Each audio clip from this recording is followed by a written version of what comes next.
Inside the Charles County Courthouse, the case that's made national headlines had its first court date. I mean, we understand why it would be given the national, international persona that he has. But as far as what we need to do as an office is not something that concerns us. Deputy State's Attorney Karen Piper Mitchell wrote out the case against Dayton Weber. During his bail review, Piper Mitchell argued on March 22nd, as Weber was driving his car with 3 people in it, one of them Bradrick Wells, an argument erupted. Friend of the victim stole a weapon or weapons from the defendant, and that the defendant was upset that the victim was still friends with that individual. At some point, police say Weber shot Wells 2 times in the head, dumped his body, then drove to Charlottesville, Virginia.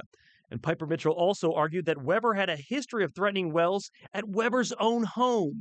That allegedly that the victim was visiting or over at the defendant's property, and that he was asked him to leave, and that as the victim was leaving the property, that the defendant shot out of a second-story window at the vehicle.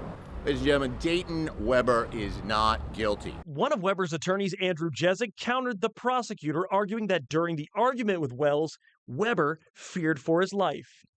The truth here is that he would have been a murder victim if he had not acted immediately in defense of his life. He was terrified, he was in shock, and he acted accordingly. A judge weighed the 2 arguments and preliminary evidence and ruled, based on the nature of the crime, Weber will stay behind bars as he awaits trial. But his attorneys say this is just a temporary setback.